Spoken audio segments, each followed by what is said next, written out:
Welcome to the deep dive. So, what are you looking to get quickly up to speed on today? Because for us, we're embarking on a deep dive into something, well, truly compelling. The 2025 Denver Broncos defense. We'll be sifting through the latest reports, expert analysis, in-depth breakdowns to give you a comprehensive kind of insider's look, what makes this unit so highly touted, where the key storylines are heading into training camp, and maybe what potential challenges lie ahead too. Our mission is really just to provide you with the essential nuggets of knowledge so you feel completely informed on, well, one of the NFL's most anticipated defensive units. Yeah, definitely. It's a unit that's generating a remarkable amount of buzz, Hmm.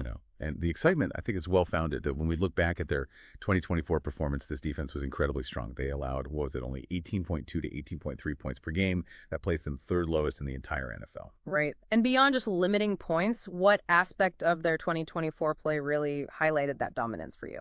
For me, it was their ability to just relentlessly pressure and sack opposing quarterbacks. They racked up a league-leading, and get this, a franchise record, 63 sacks.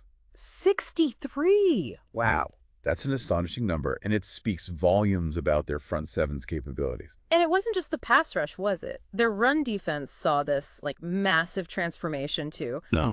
Just a season prior, people were calling it atrocious. I think that was the word used. Yeah. But in 2024, they improved dramatically, allowing the third fewest yards on the ground and the second lowest yards per carry. That's a profound turnaround for any unit. It truly is. And I think this significant improvement, in both areas really laid the groundwork for the high expectations they're facing now. Okay, so with that dominant 2024 season as a backdrop, what's the outlook for 2025? The projections are certainly ambitious. You've got NFL.com analyst Gennaro Felice projecting them as the #1 defense in the NFL, noting they're edging out some really formidable units like the Eagles and Ravens for that top spot. And that's not an isolated opinion either. Pro Football Network also ranked them as the #1 defense. They went so far as to call them the gold standard for defense right now. Calling them the gold standard, that's some serious praise, isn't it? But history tells us how quickly these high expectations can shift. What's maybe the biggest potential pitfall you see for a unit generating this much hype? Well, it's interesting. The biggest strength, paradoxically, is also where a pitfall could lie. Complacency, getting too comfortable. However, the reasons for the high praise are pretty concrete. They're returning 14 of their top 15 players in defensive snaps. 14 out of 15, that's huge continuity. Exactly. Cody Barton's the lone loss there. And beyond that continuity, they've added impactful big-ticket free agents in Dre Greenlaw and Talanoa Hufanga. And they used their first-round pick on Jahdae Barron, a versatile defensive back. So those additions on top of the returning talent, that's precisely why the hype feels warranted. Okay, now, let's turn our attention to our first deep dive, the potentially historic secondary. And this is where it gets, I think, particularly compelling. You start with Patrick Surtain II, the reigning Defensive Player of the Year. He's entering his 5th year at just 25 years old. He was the first cornerback to win DPOY since Stephon Gilmore did it back in 2019. Right. And his 2024 stats were, they were those of a true shutdown corner.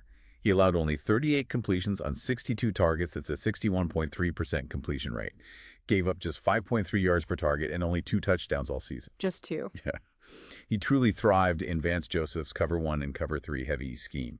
He recorded 217 man coverage snaps, which was the 5th most in the NFL. Yet despite those dominant numbers, his PFF man coverage grade was, 67.3, ranking him 21st. Now, for those less familiar with PFF's metrics, these grades often focus on the process of a play, right? Evaluating execution snap by snap, which can sometimes differ from the end result. Why do you think that particular grade for Surtain feels a bit, fishy, as some put it, compared to his clear on-field impact? Yeah, that's a fascinating discrepancy, isn't it?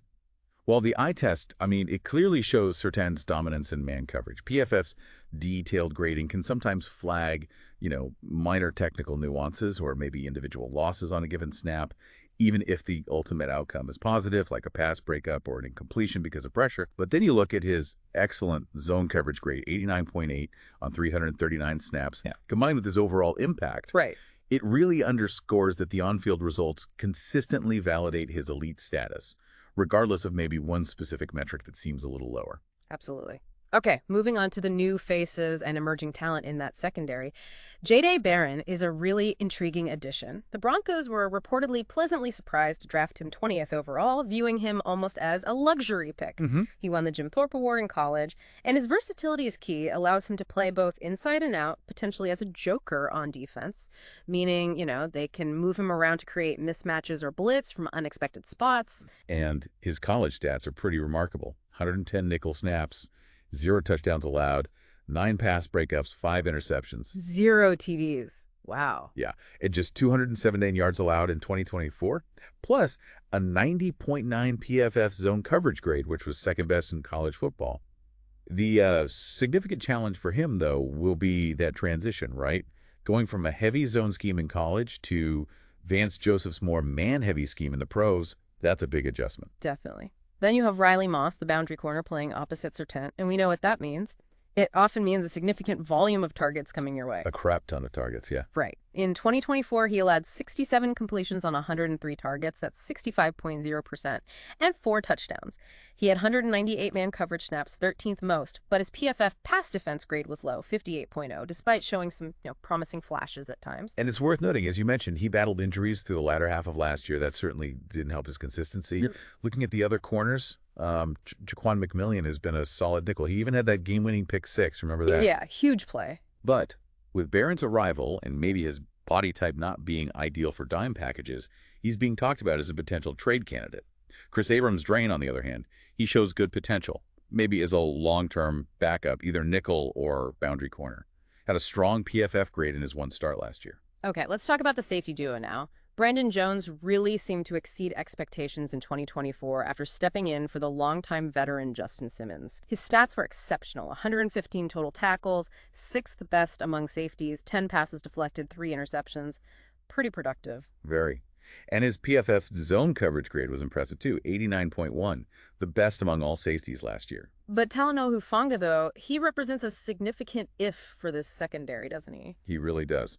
He's a former All-Pro from 2022, so the talent's undeniable, but he's been, as the reports say, extremely limited by injuries the past 2 seasons. Had that ACL tear in 23, then ankle and wrist issues in 24. And that showed up in his coverage grades last year. It did. A 58.0 PFF man grade, 56.6 PFF zone grade. Not great, but his strength is clearly in run defense. He earned a 74.5 PFF grade there. He's a downhill player. What's fascinating here, though, is how that downhill run-stopping ability could really complement Jones's strength in zone coverage. Yeah. Potentially creating a really well-rounded tandem if Hufanga can stay healthy. That's the million-dollar question. That if is crucial. Which then raises an important question for their depth, right? Exactly. If Hufanga struggles with health again, what happens? Can P.J. Locke return from a spinal fusion surgery, something that's apparently never been performed on an NFL player before? That's a huge unknown. Or will someone like Devin Key step up? He had a good 83.8 PFF run defense grade in limited snaps last year, strong on special teams. Or maybe J.L. Skinner, another special teams ace. It's definitely a critical depth consideration back there. Yeah, it really is. And speaking of how this unit is viewed, there's been some, let's say, surprising analysis around PFF ranking the Broncos secondary only 3rd, behind the Chiefs and Ravens, despite all this talent and the new additions. Yeah, that ranking has raised some eyebrows, mine included. Well, it's difficult to justify, honestly. With the talent returning, Surtain is DPOY, Jones playing at an elite level, adding Barron and potentially Hufanga, it should arguably be at least 2nd. Many, like me, believe it's the best secondary in the league on paper right now. Ranking the Chiefs above them, especially given their projected starters, that seems like a stretch based on talent and production. Feels like maybe some hatred or just atrociously bad analysis, as some have put it more bluntly. Okay, moving on then. Our second deep dive focuses on the linebackers and the trenches, what you called the engine of this defense. And maybe the biggest question mark on the entire roster might just be at inside linebacker. Can Dre Greenlaw and Alex Singleton really become that top-tier duo? Yeah, that's the crux of it. Dre Greenlaw is undoubtedly a formidable defender. When he's healthy, he excels in coverage, run defense. That's why he was ranked 9th among top LBs by execs, coaches, and scouts. But his health, well, It's been a significant issue throughout his career. That's the major variable with him. And then you have Alex Singleton, who's coming back from an injury that sidelined him for most of last season. They really need him to return to form as that, good to great run defender, especially since lane filling was apparently an issue at times last year. He's certainly a strong comeback player candidate. Absolutely. So what this all means for the defense, big picture, is that their health, Greenlaw's, and Singleton's ability to stay on the field and play well could very well be the difference. The difference between this being a really good defense versus an elite one. And it'll also be interesting to see how younger guys, like maybe Lavelle Bailey, perform if they get an opportunity, if depth becomes a factor there. Right. Shifting now to the dominant defensive line and edge rushers. This group, the front seven, is expected to be one of the best in the league, highlighted, of course, by that incredible league-best 63 sacks in 2024. That's just a phenomenal number for one season. It really is. And Nick Bonito had a true breakout 2024 campaign. 13.5 sacks, even had that highlight reel pick six. He said that the experience has just made him hungrier for 2025. You love to hear that. Yeah, and he and Jonathan Cooper, who had 10.5 sacks himself, they're the first Broncos duo to get double-digit sacks since Von Miller and Bradley Chubb did it back in 2018. That's some elite company. Definitely. Now, while Patrick Surtain II is the obvious DPOY candidate for the whole league, maybe Zach Allen is the player they need to step up and be their defensive player, if that makes sense. I think that's a great point.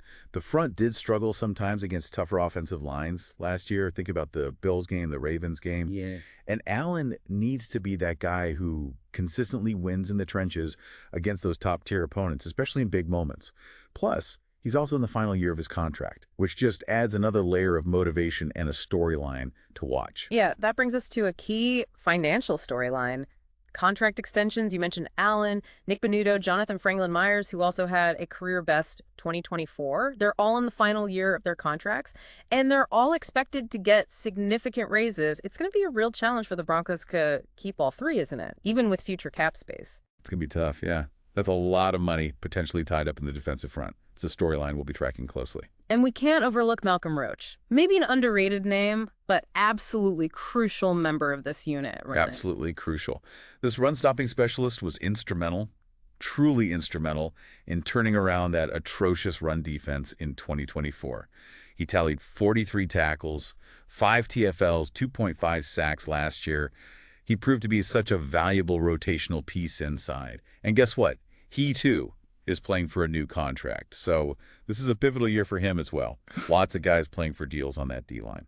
So if we connect all this to the bigger picture, defensive coordinator Vance Joseph has stressed that opposing teams spent the whole offseason looking for the Broncos' weaknesses from last year. He said this defense needs to answer the bell. Exactly. They need to avoid any sense of complacency, understand that past success just means new challenges are coming. Teams are gunning for them now.